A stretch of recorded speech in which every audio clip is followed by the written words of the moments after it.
Ada zona kenyamanan yang dimiliki Nasdem ini. Dia bagus, partai bersahabat, partai yang ada dalam pemerintahan. Tapi ada orang di sana dikatakan itu orang di luar pemerintah. Kita cek kenapa itu dia disebut orang pemerintah. Karena dia kalau dalam sistem kita ada pemerintah juga. Kalau Anies Baswedan misalnya calon presiden ini dan orang di luar pemerintahan, saya berpikir apanya orang di luar pemerintahan? Baru kemarin dia pensiun dari DKI. Jadi waktu dicalonkan oleh Nasdem dia sebagai gubernur. Gubernur berapa? Ada dalam sistem pemerintah? Ada pemerintah pusat, ada pemerintah daerah. Pemerintahan. Jadi berarti dia ya orang dalam pemerintahan. Itu pemahaman. Pemerintahan sekarang itu kan hasil pemilu 2019 ya. Sampai 2024. Jadi itu Nasdem saya kira selama mendukung Jokowi tidak pernah aneh-aneh. Komitmen pembelaan juga sangat berarti, sangat bermakna, sangat proporsional, bahkan lebih dari itu. Dan itu dimulai Pilpres 2014 sampai hari ini kami tidak berubah. Nah, itu yang harus diketahui, harus menjadi komitmen bersama, dan itu juga harus dipahami oleh koalisi yang lain.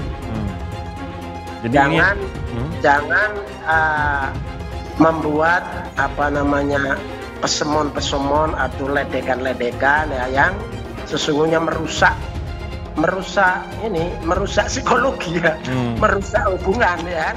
Jika Anies gagal nyapres karena koalisi gagal, Surya Paloh nggak masalah. Makanya ingin dicari Nasdem adalah yang terbaik daripada yang baik-baik.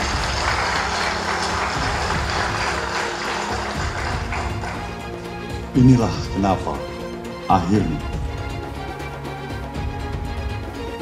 Nasdem melihat seorang sosok Anies Rashid Baswedan.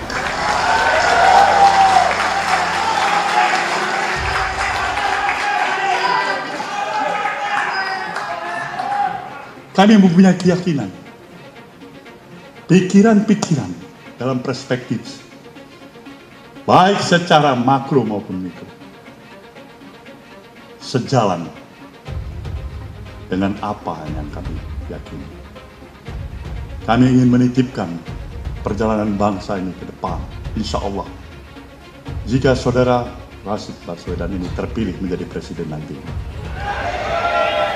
pimpinlah bangsa ini menjadi bangsa yang lebih bermartabat.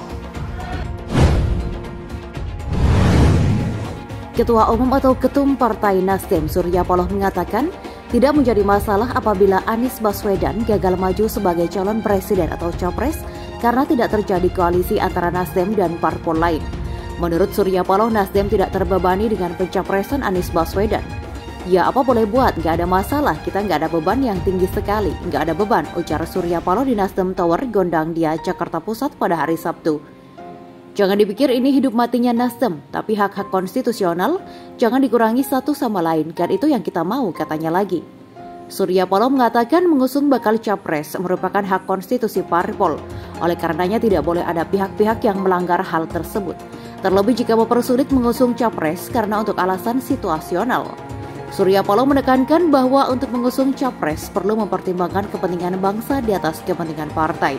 Saya pikir kita mau konsisten di sana, itu sebenarnya itu sumbangan juga bagi perjalanan, bagi kehidupan bangsa. Artinya, yang pasti komitmen Nasdem mencalonkan Anies Baswedan adalah untuk satu, bagaimana dia melihat perspektif keutuhan bangsa ini, ujarnya.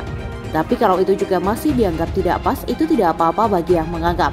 Nasdem kan punya sikap sendiri, punya pendirian sendiri, iya kan, dia institusi partai politik yang sah hari ini, kata Paloh lagi. Diberitakan sebelumnya, Partai Nasdem telah membangun komunikasi intensif melalui tim kecil bersama Partai Keadilan Sejahtera atau PKS dan Partai Demokrat untuk menggodok format koalisi yang akan dibentuk oleh ketiga parpol. Tim tersebut telah bertemu dengan mengirimkan masing-masing perwakilan. Partai Nasdem diwakili oleh Ketua DPP Partai Nasdem Willy Aditya dan Sugeng Suparwoto. PKS diwakili oleh Wakil Ketua Majelis Syuro Muhammad Sohibul Iman dan Ketua PPP Polhukam Al-Muzamil Yusuf. Sedangkan Partai Demokrat diwakili oleh Sekjen Partai Demokrat Teguh Rifki Harsya. Dalam pertemuan itu, Partai Nasdem mengajak PKS dan Partai Demokrat untuk duduk bersama mematangkan format koalisi perubahan yang akan digagas bersama. Ada beberapa hal penting yang dibahas dalam pertemuan tersebut, seperti kriteria pasangan bakal calon wakil presiden yang cocok berdampingan, Anies Rashid Baswedan. Ujar Willy dilansir dari siaran pers Nasdem pada hari Jumat. Willy menuturkan sebelum menentukan siapa calon terbaik yang paling tepat akan dibahas terlebih dahulu kriteria dan mekanisme penentuan pasangan calon presiden, calon wakil presiden atau capres dan cawapres. Sehingga dalam proses pengambilan keputusan nanti, ketiga pihak sama-sama satu tujuan dan langkah. Pertemuan tersebut juga membahas terkait platform dan desain kebijakan strategis di periode mendatang. Ketiga partai sama-sama sepakat untuk menyampaikan pandangannya terkait platform kebijakan pembangunan bangsa dan desain pemerintahan ke depan, kata Willy. Selain membahas pasangan calon, platform, dan desain pemerintahan ke depan, ketiga pihak juga akan menggodok strategi pemenangan yang efektif, termasuk penentuan waktu yang tepat untuk mendeklarasikan koalisi serta pasangan capres-cawapres yang akan diusung.